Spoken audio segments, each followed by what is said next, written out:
ညာပြဿနာတွေအားလုံးမြန်မာနိုင်ငံမှာဒီကနေ့ရင်ဆိုင်နေရတဲ့ဆင်းရဲဒုက္ခငတ်မွတ်ခေါင်းပါမှုဒုက္ခအလုတ်အကန်ရှားပါမှုဒုက္ခအရာအားလုံးရဲ့ပြဿနာအရာအားလုံးရဲ့တရေခံကစစ်တပ်ပဲအဲ့တော့မြန်မာနိုင်ငံအမြဲတမ်းထာဝရငြိမ်းချမ်းပြီးတော့မှ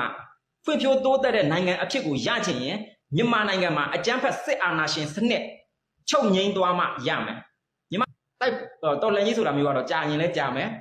မြန်ရင်လည်းမြန်ပါမှာပြောချင်တာပြည်သူလူထုရဲ့ပါဝင်မှုအားကောင်းလေပုံမြန်လေပေါ့ဗျာအဲ့တော့တော်လှန်ရေးကြာနေလေကျွန်တော်တို့ဆင်းရဲဒုက္ခတွေကပုံများနေလေပဲအဲ့တော့ပြည်သူလူထုအားလုံးကတခဲနဲ့တဲ့ဗျိုင်လူဝိုင်းတွန်းလိုက်ရင်ဒီတော်လှန်ရေးကပို့ပြီးတော့မှမြန်သွားမယ်တော်လှန်ရေးမြန်သွားရင်ကျွန်တော်တို့ဆင်းရဲဒုက္ခတွေလည်းပို့ပြီးတော့မှနည်းသွားမှာပေါ့ဗျာနော်အဲ့တော့ခုနကျွန်တော်ပြောသလိုဒီ2025ကိုကြုံချင်ဒီဖြစ်စေမကြုံချင်ဒီဖြစ်စေရင်ဆိုင်ချင်ဒီဖြစ်စေရင်မဆိုင်ချင်ဒီဖြစ်စေဒီ2025ကတော့ကျွန်တော်တို့ဒီအပြင်းထန်ဆုံးစစ်ပွဲကိုကျွန်တော်တို့ရင်ဆိုင်ရလိမ့်မယ်အဲ့ဒါကအရင်လိုတော့မှကြီးပဲမဟုတ်ဘူးမြို့ပေါ်အထိကိုရင်ဆိုင်ရလိမ့်မယ်အဲ့ကျွန်တော်တို့ညီကိုမမတွေအကုန်လုံးလည်းကိုယ်အိမ်ပေါ်ကိုလေရင်ဘုံတွေကြားလာရင်စစ်ပနက်တန်တွေကြားလာရင်ထိခိုက်မှုအ ਨੇ ဆုံးဖြစ်ဖို့ပြင်ဆင်ထားပါတစ်ဖက်မှာလည်းပဲတာဝန်အသိစိတ်နဲ့တော်လှန်ရေးအတွက်ပါဝင်ပေးကြပါ